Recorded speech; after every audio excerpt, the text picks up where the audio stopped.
আমার বড় ছেলেকে বলছি, মাওলানা আবু বকর সিদ্দিক, যে আমি মরে গেলে তুমি আমার জানাজাটা পড়াইও। তুমি যদি আমার জানাজা পড়া করে আমার কবরের আযাব মাফ হয়ে যাবে। একটা ছেলেকে মাদ্রাসায় দেন। আমি ইতিপূর্বে কোনোদিন আসি নাই, আসছিলাম কোনোদিন আসি নাই, এই প্রথম। এই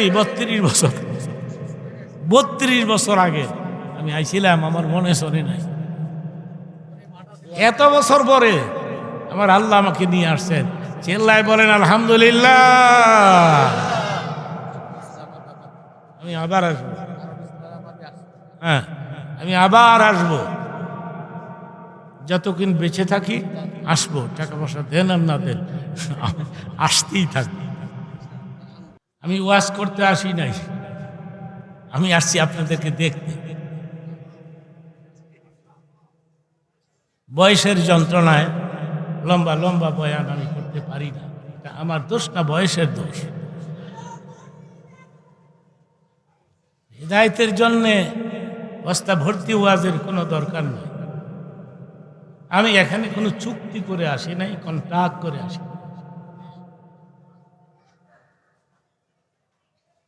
ওয়াজ করতে এসে চুক্তি করাটা ঠিক না, ঠিক কিনা বলো? আমি কি জানি মা তাদরি নাফসুম মাজা তাকসিবু গাদান? আল্লাহ বলেছেন কালকে তোমার সোর্স অফ ইনকাম কি হবে এটা তুমি জানো না, আমি জানি।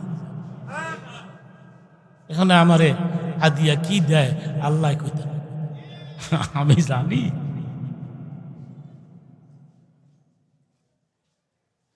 বক্তাদের হাদিয়া লাগে 50,000, 60,000, 70,000। এক বক্তার কথা শুনলাম গত সপ্তাহে, আমার মসজিদের ইমাম বলল 1,10,000। মানুষের টাকা বেশি হয়ে গেছে।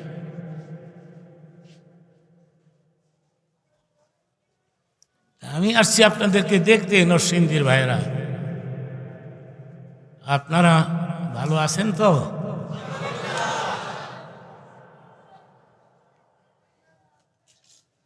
আমি কিছুক্ষণ বয়ান করব, আপনারা জায়গা নিয়ে বসলে আমি খুশি হব। এখানে বসলে লাভ না লস? অল্প না বেশি? মুনাজাতের আগ পর্যন্ত গোটা প্রোগ্রামটা বেহেশতের একটা টুকরা হয়ে থাকে। আপনি বসেন, আন্তরিকতার সাথে কথাগুলো শুনতে থাকেন।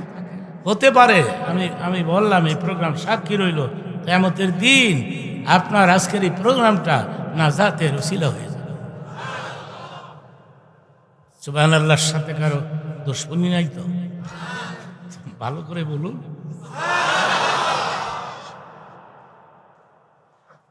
দ্বীনের নবী বলেছেন সুবহানাল্লাহি তামলাউল মিজান। এই পৃথিবীতে কেউ যদি একবার সুবহানাল্লাহ পাঠ করে, নবী বলেছেন পৃথিবীর ফাঁকা জায়গাটা ওই ব্যক্তির নামে নেক দিয়ে পরিপূর্ণ করে দেয়া।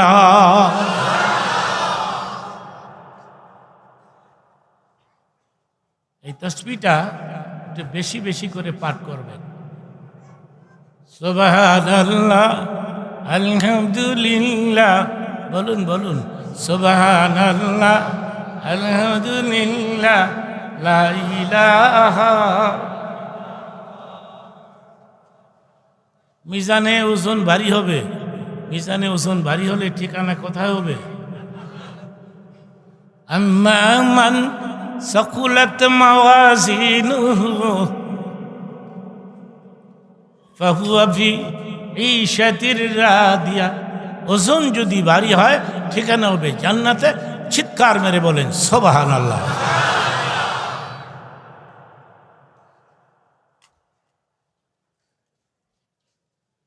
আমি কি আমার কথাবার্তা বোঝাতে পারতেছি?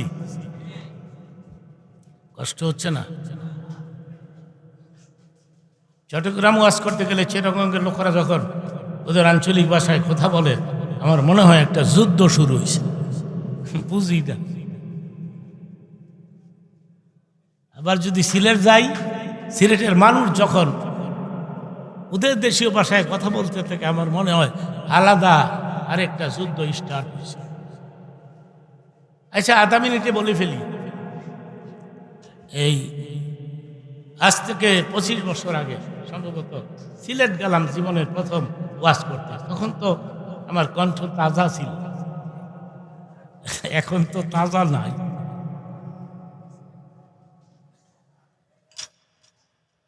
দুপুরে যখন আমার খাবার দিছে, তরকারির মধ্যে কিছু তরকারি আছে জোলোলা ভিজা, আর কিছু আছে শুকনা ভুনা।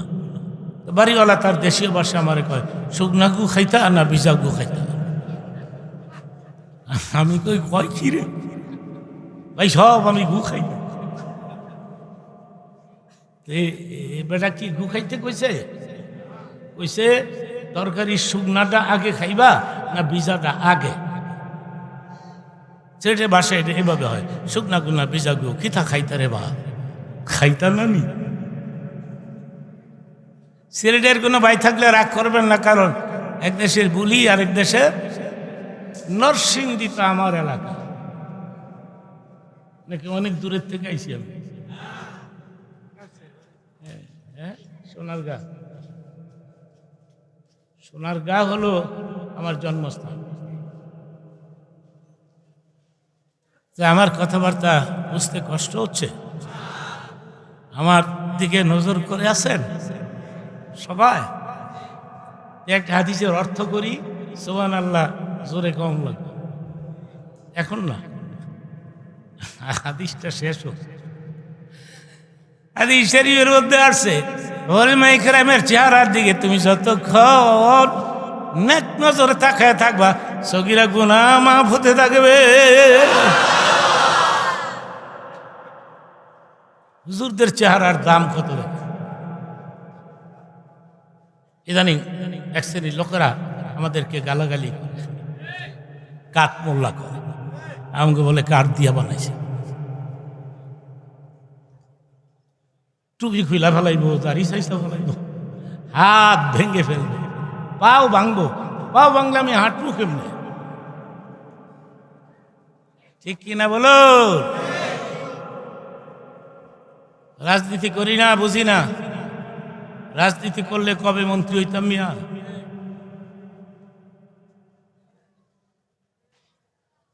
মন্ত্রীদের ইজ্জত লিমিটেড 5 বছর, একসাথে বলুন কয় বছর?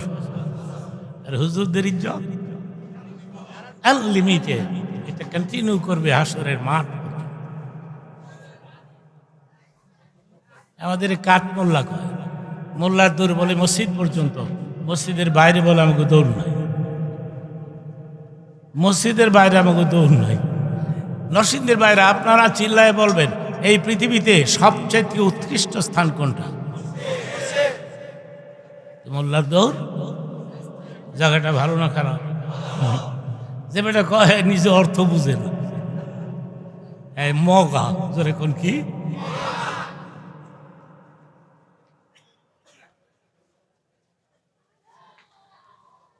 আমি বলছি আপনারা শুনুন,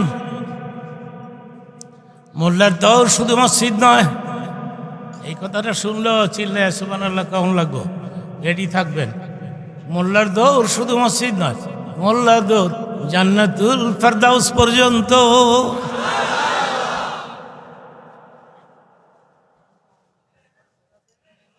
ওলামাদেরকে ভালোবাসবেন, এদেরকে থ্রেট করবেন না, এদের ধমক দিবেন না, ডানে বামে কেউ নজর দিবেন না, আমার দিকে তাকায় থাকেন। পরবর্তী বক্তা আসবে, উনি পরিষ্কার বোঝা যায় না? না না না, সাউন্ড বাড়ায় না, ঠিক আছে। না না না,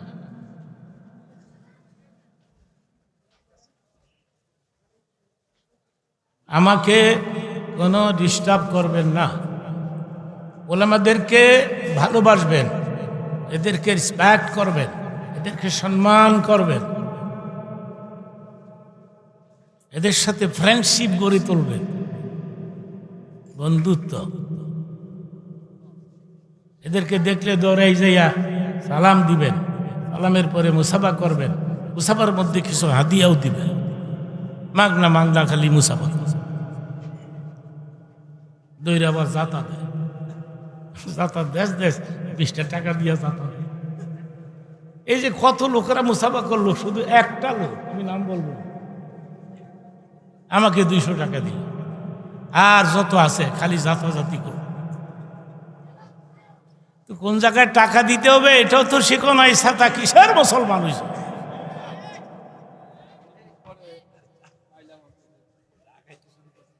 এক মিনিটে বলে ফেলি, আগেই বলেছি বেশিক্ষণ বলতে পারি না। চিটাগাং রুট দিয়ে আমাকে আসতে হয়, সোনারগাঁ যেতে হোক, রূপগঞ্জ আসতে হোক, চিটাগাং রুট দিয়েই তো আমার আসতে হয়। একদিন দেখলাম রজবের মাসে এক লোক মাইক লাগাইয়া খাজা বাবার নামে পয়সা কালেকশন। এর কণ্ঠ এত ভালো, আমি নিজেই পাগল হয়ে গেছি। পয়সাটা কিভাবে চায়, এইভাবে চায়, দেন দেন দেন, দিয়া যান দিয়া যান, সাহায্য করে যান খাজা বাবার নামে। খাজা বাবার ডেক খালি যায় না রে। আমি ড্রাইভারে কইলাম ডেকের কাছে গাড়িটা থামাইছে পরে আমি গ্লাস নামাই কইলাম কি দিতাম কি দিতাম, যে বেটা পয়সা তোলে হ্যাঁ আবার আমার সিগনাল হয়েছে, না হুজুর আমনে না। এবং কেন, আমার পয়সা হালাল না? হালাল হইলেও আমি নিতাম।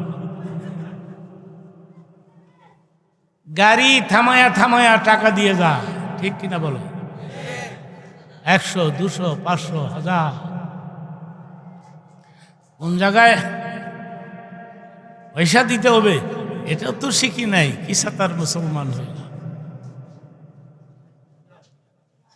যুবক বাবারা, আমি তোমাদেরকে একটি কথা শোনাবো, হাদিসের কথাই। সুবহানাল্লাহ জোরে কম লাগবো, ওয়াস্তব মনে থাকতো না আমি জানি, কিন্তু এখন যেটা বলবো এটা একটু মনে রাখবো। জুমার দিন যেটা আপেল কিনবা, ইমামকে দিবা একটা, মুয়াজ্জিনকে একটা দিয়ে বলবেন ইমাম সাহেব আমার মা বাপ দুনিয়াতে নাই, 2টা আপেল আনছি আপনাদের জন্য, আপনারা খাবেন, আমার মা বাবার জন্য দোয়া করবেন। হাদিস শরীফে আছে কোন সন্তান যদি মা বাবার নামে সদকা দেয়, দান করে, ডোনেশন করে, পয়সা করিয়ে দেয়, মা বাবার নাম উল্লেখ করে যদি দেয়, সঙ্গে সঙ্গে মা বাবার খবর রাজা বন্ধ হয়ে যায়। নারায়ে তাকবীর। এগুলি করবে। আমি কোরআনে পাক থেকে একটি আয়াত তেলাওয়াত করেছি, প্রথম অর্থ করব, এরপরে 15-20 মিনিট আমি ব্যাখ্যা দেব।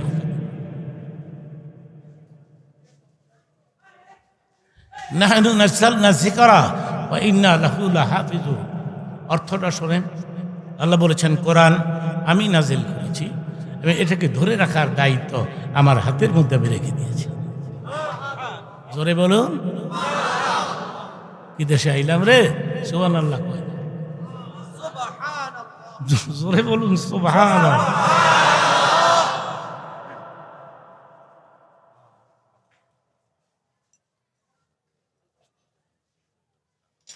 পৃথিবীতে বর্তমানে 1,40,00,000 মতো হাফেজ আছে। আলহামদুলিল্লাহ বলেন, এত হাফেজ। আচ্ছা মনে করেন দুনিয়ার যত কোরআন আছে এগুলি আগুন দিয়া জ্বালাই দিলেন, কিন্তু হাফেজ শব্দের ধরে মারবেন কেমনে? খুঁজা খুঁজা কই পাইবে? আল্লাহ বলেন হাফিজ দি সিনার মধ্যে 30 পারা কোরআন আমি নিজে গেঁথে দিয়েছি। আপনারা শুনতে থাকুন, আমি বলতে থাকি। মনে করেন 15-20 মিনিট। এই জীবনের প্রথম, আমি বুঝি না এই দেশে অনেক দামি দামি আশ্চর্য জিনিস আবিষ্কার হয়েছে। মনে করেন বিমান, হেলিকপ্টার, রকেট, তারপরে টেলিভিশন, রেডিও, মোবাইল, ঠিক কিনা? আর কি আছে? আরো কত কিছু। এগুলি নাকি আশ্চর্য। আমি চিন্তা করে দেখেছি এগুলি একটাও আশ্চর্য না। সবচাইতে বড় আশ্চর্য এই মাসুম ছোট্ট ছেলেটা 30 পারা কোরআন কিভাবে কণ্ঠস্থ করল। ঠিক কিনা বলেন? ব্যাপারে দেখলাম 10 বছরের ছেলে 1 বছরে 30 পারা কোরআন হাফেজ হয়েছে। এটা কেমনে হয়? আমি আপনাদের বলি কেমনে হয়।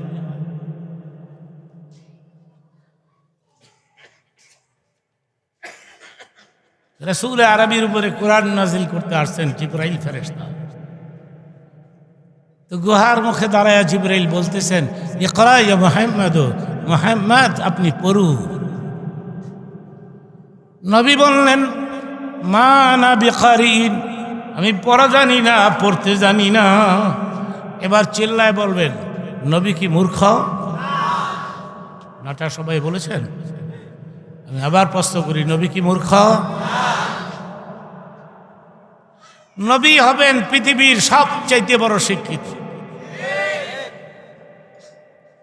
নবীর টিচারকে আল্লাহ, ছাত্রটি মুহাম্মদুর।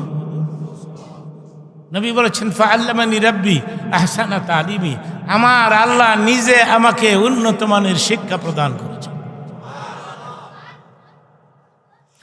কেউ যদি বলে নবী মূর্খ, তাহলে ভুল বলেছেন তিনি। নবী হবেন সবচাইতে বড় শিক্ষিত। জিবরাইল ফেরেশতা এসে ওই পর্বতের গুহার মুখে দাঁড়ায় বলতেছে, ইকরা ইয়া মুহাম্মদ। নবী বললেন, আমি তো মা আনা বিকারিন, আমি তো পড়া জানি না। জিবরাইল বললেন, আপনাকে পড়তেই হবে। বুখারী শরীফ আসছে, হযরত জিবরাইল 2 হাত বাড়ায়া আমার নবীকে 2 হাত বাড়ায়া টান দিয়া এনে জিবরাইল তার সিনার সঙ্গে 1 বার 2 বার 3 বার লাগাই দিয়া আবার বললেন, এবার পড়ুন। চাপ দেওয়ার আগে বলেছে পড়তে জানি না, চাপ দেওয়ার পর যখন বলছে এবার পড়ুন, নবী বললেন, আমি কি পড়ব? পড়ার জন্য তিনি রেডি। সুবহানাল্লাহ বলে। জিবরাইল বললেন, আপনি পড়ুন, ইকরা বিসমি রাব্বিকাল্লাযী খালাক, আপনি পড়ুন। আমার দিকে তাকায়া কথাটা বোঝার চেষ্টা করেন। এই আপনার এই নবীকে চাপ দেওয়ার পরে বললেন, আমি কি পড়ব? জিবরাইল বললেন, আপনি পড়ুন, ইকরা বিসমি রাব্বিকাল্লাযী খালাক। তো জিবরাইল পড়তেছে, নবীও পড়তেছে। তো কোরআন কণ্ঠস্থ করার জন্যে নবী জিহ্বাটা ঘন ঘন করে নাড়াচ্ছেন, একটু ঘন ঘন, যদি ভুলিয়া যাই। অমনি আল্লাহ ডাক দিলেন, জিবরিল রে, আমার নবীকে বলো কোরআন কণ্ঠস্থ করার জন্য জিহ্বা ঘন ঘন ঘন ঘন করে নাড়াচ্ছেন। তাকে বলে দাও, জিহ্বা নাড়াবার প্রয়োজন নাই, তুমি পড়বে, আমার নবী শুধু শুনবে। লা তুহাররিক বিহি লিসানাকা লিতাআজালা বি, কোরআন কণ্ঠস্থ করার জন্য জিহ্বা ঘন ঘন করে নাড়াবার প্রয়োজন নাই। কথা শেষ হবে, চিল্লা সুবহানাল্লাহ বলবেন, কথাটা শেষ করতে দেন। আল্লাহ বললেন, তুমি পড়তে থাকো, নবী শুনতে থাকবে। ইন্না আলাইনা বায়ানাহু জামাহু কুরআনা, তুমি পড়ো, নবী শুনবে। আমি নিজের হাতে গোটা কোরআনটা আমার নবীর সিনার মধ্যে গাঁথিয়ে দিব। নারে তাকবীর।